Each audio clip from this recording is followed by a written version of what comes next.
वाकडं म्हणायला होते काय बी. नाही ती कशाला पण म्हणते तुला काय करते दादा. उगाचच मम्मी काय बी नो रिझन असताना बोलते ती ना. पण तिने रडायली ना आता. किती रडायला लागली बघ जरा.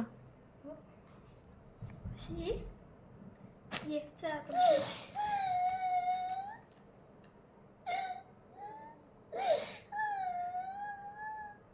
अगोदर रडवतोस आणि पुन्हा म्हणतोस का खेळायला. तुला दादाच राग कशामुळं काय केला दादा तुला. तुलाच रागवलाय सगळा. आणि हँडरायटिंग पण तू नाही ना ती काढलेली, दादाचीच आहे ना ती. दादाच लिहिलंय ना तुझ्या नोटबुकवर ते. हां मग कोण लिहिलंय ते. ते कोण लिहिलं. तू लिहिली. बरं बरं जा असू दे असू दे. तू चिडवलास म्हणून तसं लिहिली आहे तिनं, नाहीतर तिने तसली हँडरायटिंग काढत नाही.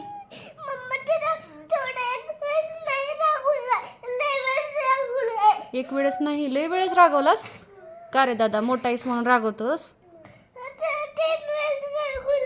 3 वेळेस रागवलं बाळाला माझ्या. गप रडू नकोस. तिनं पण मला म्हणली होती ना. काय म्हणली होती तुला. तिनं काय म्हणत होती मला म्हणून मी तिला म्हणलं.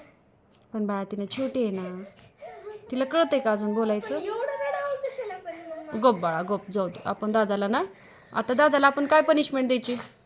काय द्यायची तू सांग ती. ओ का रे.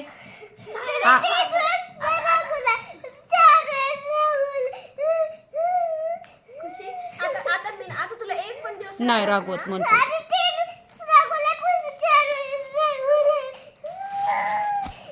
गप गप. पण बाळा हे बघ हे बघ हे बघ. आता मी पण रागवते जरा. तू रडू नकोस. बघ तुझ्या डोळ्यातनं किती डोळे बघ कसले लाल झालेत तुझे. गप रे तू आता बोल नकोस. जा ए दिदू आपण कट्टी करू दादाची. दादाची कट्टी कर दादाची.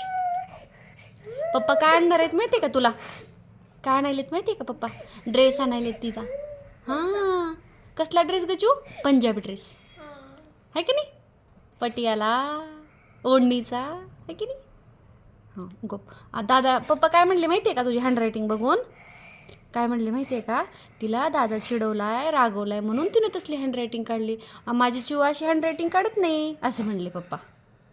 हं नाही रागवले तुला काहीच म्हणले नाहीत. ओ